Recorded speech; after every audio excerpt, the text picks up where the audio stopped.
अस्सलामुअलैकुम, क्या हाल है मेरी प्यारी सी यूट्यूब फैमिली का। आई होप आप सब खैरियत से होंगे। आए जी, दिन का आगाज़ करते हैं, एक नई सुबह का आगाज़ करते हैं अपने रूम को सेट करने से। और रूम को सेट करने के साथ साथ हम लोग जो है वो अपने दिन का आगाज़ बहुत ही खूबसूरत अंदाज़ में करते हैं, क्योंकि अगर बेड बना हो, रूम अच्छे से साफ़ हो तो हमें सेटिस्फेक्शन रहती है। उसके बाद हम बाकी भी किचन के काम और बच्चों के काम, इनमें तो फिर सारा दिन ही लगे रहते हैं। इसलिए मेरी फ़र्स्ट प्रायोरिटी होती है कि जैसे ही बच्चे उठें बेड बनाऊं, उनको नाश्ता वगैरह करवा के शावर दिलाऊं और चेंज वगैरह करवा के अच्छे से उनको नीट एंड क्लीन करके, रूम नीट एंड क्लीन करके, तो उसके बाद मैं अपने घर की जो बाकी रिस्पॉन्सिबिलिटीज़ हैं उनको पूरा करूं। तो इस तरह से ये है कि हम बच्चों की तरफ से थोड़े से जो है बेफ़िक्र हो जाते हैं, क्योंकि ये अपना खेलने में लग जाते हैं, फ़्रेश होते हैं, खाना पीना भी उनका हो चुका होता है, तो इस तरह से जो है ना वो टेंशन नहीं रहती। तो मैं तो डेली यही रूटीन है। उसके बाद ही मैं किचन में जाती हूँ और बर्तन वगैरह वॉश करने के बाद फिर मैं जो है वो हमने क्या बनाना होता है ये डिसाइड होता है, और फिर सब्ज़ी वगैरह बना के हम सालन बनाते हैं।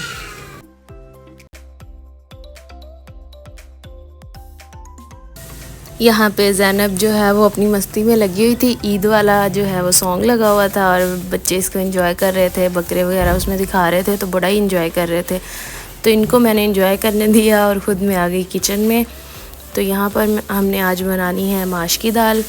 माश की दाल वैसे हम शादी से पहले मामा के घर में कुकर के बगैर ही बनाती थी, लेकिन यहाँ पर थोड़ी सी जो है वो गली हुई पसंद करते हैं, तो इसलिए मैं इसे आज कुकर में बनाऊँगी। तो आप लोग भी आई होप इसी तरह बनाते होंगे जिस तरह मैं बनाती हूँ। आगे बकरा ईद आ रही है, तो जो है वो मोस्टली गोश्त की रेसिपीज़ ही शेयर होंगी आपसे, क्योंकि सबके घरों में ही उन दिनों में गोश्त ही पकेगा और पसंद किया भी जाता है। लेकिन इसके बीच बीच में हम लोग जो है वो सब्ज़ियां और दालें ये सब भी जो है ऐड करते रहते हैं, क्योंकि गोश्त मुसलसल भी नहीं खाया जाता। हमारे घर में जो मेल हजरात हैं वो तो बिल्कुल ही जो है मटन, बीफ और इन सब से दूर ही रहते हैं। चिकन फिर भी खा लेते हैं, लेकिन वो भी रोस्ट की फॉर्म में या बारबेक्यू की फॉर्म में। लेकिन जो है ना वो मटन और बीफ, इनकी उन्होंने बोटी तो लेनी नहीं होती, सिर्फ शोरबा हो सकता है या फिर जो भुना हुआ गोश्त होता है उसका मसाला।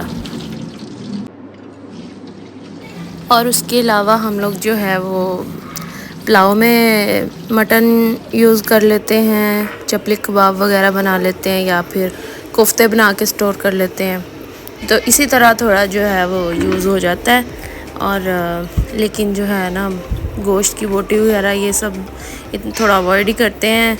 हम लोग जो फीमेल्स हैं वो खा लेती हैं, कीमा वगैरह भी शौक़ से हम सब खा लेते हैं। तो क्योंकि मेल हज़रात अवॉइड करते हैं, फिर हम लोग थोड़ा कम ही इस तरफ ध्यान रखते हैं। तो आप लोग बताइएगा कि आप लोगों के घर कौन कौन सी डिशेस बनती हैं मटन की, बीफ की। तो यहाँ पे मैंने रेडी कर लिया था सारा मसाला सालन के लिए, और चिकन जो था वो फ्रीज़ किया हुआ था, उसको मैं छोटी छोटी बोटी में काट लूँगी, क्योंकि दाल के अंदर अगर माश की दाल में अगर छोटा छोटा चिकन का पीस करके डालें ना, तो एक तो उसका टेस्ट बहुत इन्हेंस हो जाता है, दूसरा उसमें जो है वो बोटी खानी आसान हो जाती है। हमारे घर में बड़ी बोटी, बड़ा रेशा जो होता है वो नहीं खाते शौक़ से, तो इसलिए छोटी छोटी बोटी बना के उसको मैं जो है वो भून लूँगी। यहाँ पे मैंने प्याज, टमाटर और सब्ज़ मिर्चें डालकर अच्छे से भुनाई कर रही हूँ, और साथ अदरक लहसुन का पेस्ट डाला है जो हमने ग्राइंड किया था।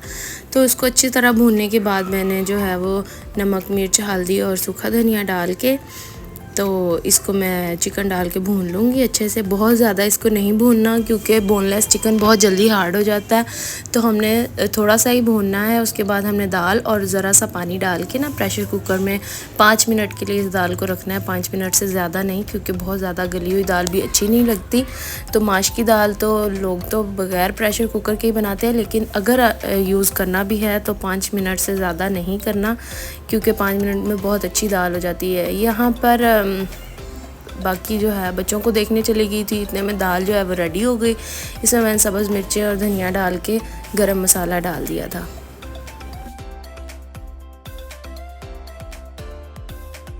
दोपहर में खाना वगैरह बनाने के बाद मेरी कोशिश होती है कि एज़ सुन एज़ पॉसिबल मैं शावर ले लूँ और फ्रेश हो जाऊँ।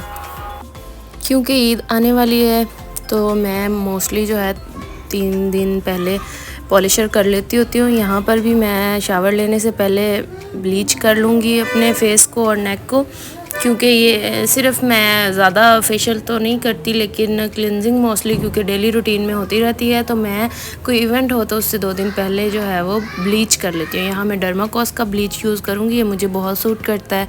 मेरी स्किन बहुत सेंसिटिव है, रैश हो जाते हैं बहुत जल्दी, लेकिन ये जो है ना ब्लीच ये मेरे फेस पे इरिटेशन नहीं करती, ना ही कोई रैश वगैरह करती है। मैंने सिर्फ़ और सिर्फ फेस और नेक पे लगानी है, क्योंकि मैंने पहले भी 15 दिन पहले की थी, तो इसलिए मुझे ज़्यादा नहीं चाहिए। तो इसमें सिर्फ़ और सिर्फ 1 टेबलस्पून मैंने इसका जो है वो फेशियल जो है वो एक्टिवेटर डाला है, और 1 जो है वो स्पून मैंने पाउडर का डाला है, जो कि इस पाउडर वाले जार के अंदर स्पून होता है ना, वो स्पून डाला है।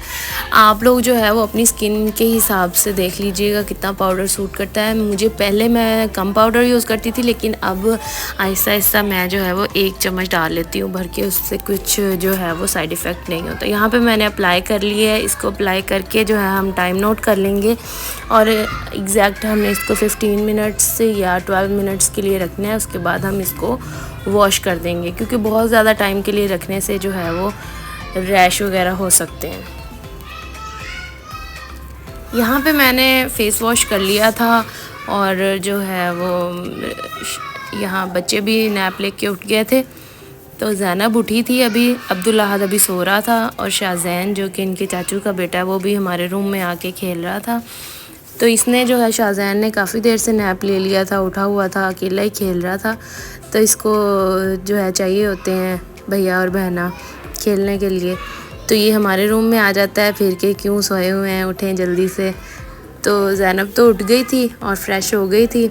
अब्दुल अहद को ये कोशिश कर रहा था कि मैं जगाऊं भैया को।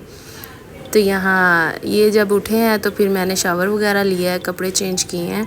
आज हमने इनकी फूफो की तरफ भी जाना था।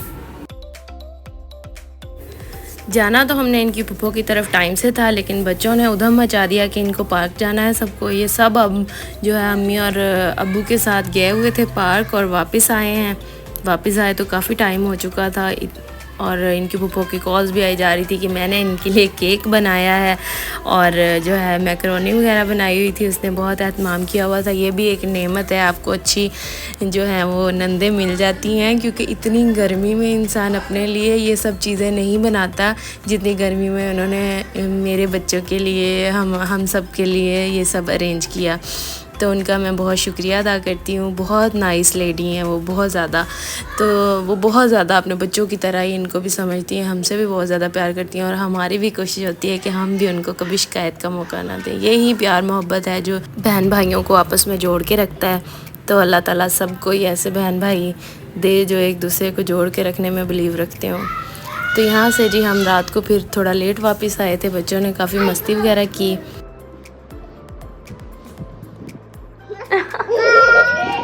वो कहती मुझे मोबाइल नहीं चाहिए, गन चाहिए। आइस क्लोज करो।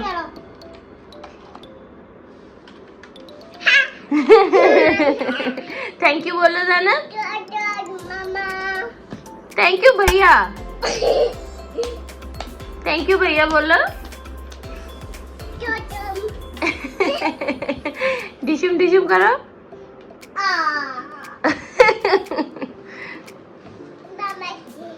अब मम्मा की बारी। ओ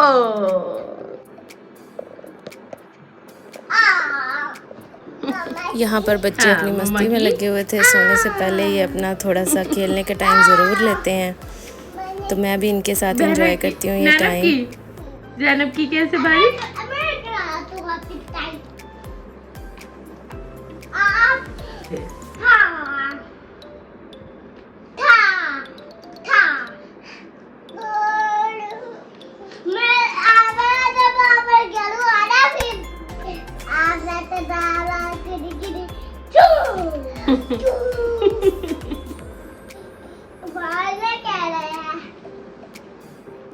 तो नाराज हो गई आपसे।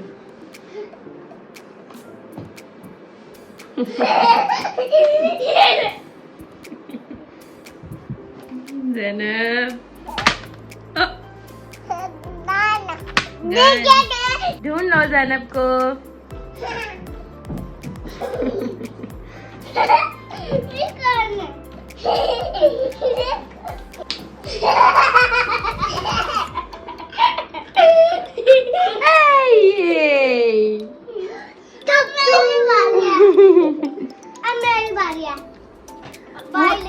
नहीं नहीं, उसको भी खड़ी रहने दो, मुझे डराओ आके, भू करो दोनों।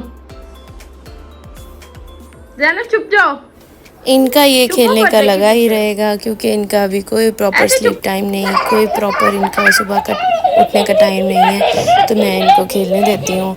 तो ये थोड़ा सा लेट भी हो जाते हैं सोने में, बट इट्स ओके, ये इनका ज़िंदगी का टाइम दोबारा वापस नहीं आएगा। तो जैसे मर्ज़ी ये सोते हैं, जैसे मर्ज़ी उठते हैं, मैंने कोई पाबंदी इतनी ज़्यादा नहीं रखी हुई। तो चलें जी, मिलते हैं एक नए व्लॉग के साथ। तब तक के लिए दुआओं में याद रखिएगा और बच्चों को हंसने दें, खिलखिलाने दें, उनकी शरारतों को आप खुद भी एंजॉय करें। ओके जी, अल्लाह हाफिज़।